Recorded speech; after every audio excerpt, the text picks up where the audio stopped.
fellow retro gamers. Nintenjoel here again with another episode of Games Nintenjoel has destroyed. Yeah, this is a small series that I do on games that I've beaten. And the first episode that I did, I had 5 games, and each was from a different console, which I do indeed want to keep going, but I'm only going to do 3 per episode this time, so I can spend just a little bit more time on the stories and the games. But yeah, from different consoles every time. And so, I have for you, as my first game, a very special one to me. Probably a very special one to a lot of people. This is Dragon Warrior 1 for Nintendo. And this one's kind of funny because I didn't actually play this until it was out for a good 5 or 6 years at least. And I actually spent a lot of time with Dragon Warrior 4 as a kid when it first came out, renting it at my local video store. And this game I didn't actually play until I lived on the Oregon coast, and I had a couple friends named Grant and Alex whose little brother actually had a Nintendo hooked up in their room, and he had Dragon Warrior in there, and I believe it was actually the dad that was playing it mostly, but I was watching it a couple times, and then I actually played it there a couple times, and then I eventually bought my own copy and beat it, and I loved it. This game is really cool, and I know it seems weird to play number 4 and then play number 1 and still think this is a great game. Number 4 is literally one of my favorite games ever. But Dragon Warrior 1 certainly has a charm to it, and there was just something about seeing the beginning and the roots of this series. It's very much like Final Fantasy 1, but yet it's different. And it's a lot simpler, but it also just has a very addicting gameplay. And it's pretty cool to just find your way across the world. And also, I thought it was kind of neat that you're a lone hero. There's not many RPGs, at least the overhead RPGs, from this point on, where you're just a lone hero. Except for Zelda, which is arguably an RPG, but yeah, Dragon Warrior is pretty interesting in that way, and this was just a great, great game. I've beat it multiple times, and it's also nice because you can beat it in around 20 hours, even less sometimes. But yeah, definitely play Dragon Warrior if you've never played that. I'd be surprised if you guys have not played Dragon Warrior. The second game I have for you guys is an interesting one as well, or at least an interesting story for 2 reasons. This is Ys 3 for Sega Genesis, and number 1, I have never beaten a side-scrolling RPG before. I know of a few, but I've never actually beaten any, and this game is kind of comparable to Legend of Zelda Link's... what is the second one? Link's Adventure, yeah. Legend of Zelda 2 for NES, Link's Adventure, was a side-scrolling adventure that's actually really hard, and a lot of people don't like because it's so different in the series.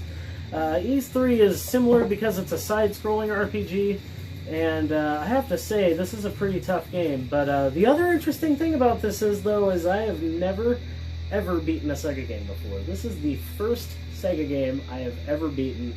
Not because I don't like Sega, but because I never really grew up with them, and I just started collecting for Sega a couple years ago, and I have so many games, it's hard for me to spend a lot of time on every one, but yeah, I just beat this a few days ago, and I'm very happy to do so. This was not an easy game to beat for me, and I don't know if it's just because I'm not used to side-scrolling RPGs, or because this is indeed a tough game, but the last boss was really freaking hard. And I was maxed out, too. This game is very easy to max out very quickly. This is a short game. I was maxed out every item in the game, every hit point possible, level up capped. So, anyways, I did beat it, finally, very triumphantly, I must add. I was pissed off in this game for a while and went back to it, and now it's defeated, so, yeah. Go to hell, Ys 3.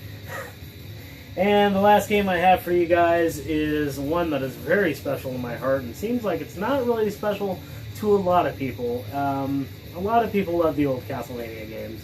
I love the old Castlevania games, but I actually love most Castlevania games, including Castlevania Curse of Darkness for PlayStation 2, which is one of the 3D perspective games And I didn't think I was going to like it at first. I really didn't. I was quite skeptical. And when I put this in, I was pleasantly surprised at the gameplay. I was pleasantly surprised at the graphics and the music. The music held its own, definitely, and the enemy variety was just great. Plus, this game has another feature in it that is amazing, which I also mentioned on my Castlevania collection video. With this game, when you kill enemies, they drop elements and all kinds of stuff, and you can combine these elements and minerals and stuff to form weapons and armor, and you can combine those weapons and armor into other weapons and armor and get more and more powerful stuff.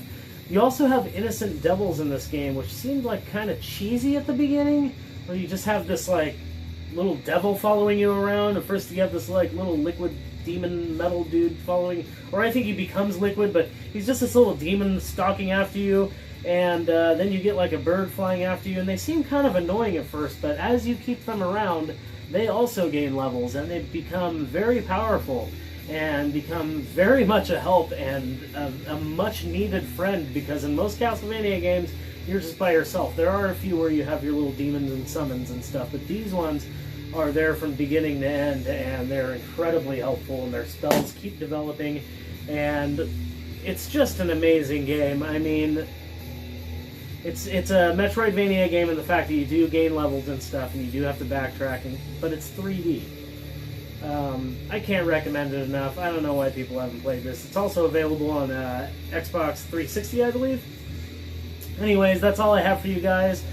These are 3 games that I truly had a great time playing and loving, and this game just does not want to stay up, so I'm just going to hold it, because I love Dragon Warriors so much. It just wants to be right here, man.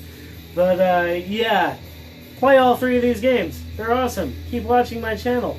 If you like this video, give me a thumbs up. It's down in this here area, and the subscribe button's in this here area. It'd be really cool if you subscribe so I know that people are watching, and leave a comment. What do you think of these 3 games? What are some games that you've beaten recently? Just leave any kind of comment, any kind of discussion, or any kind of thing you think will add to my videos.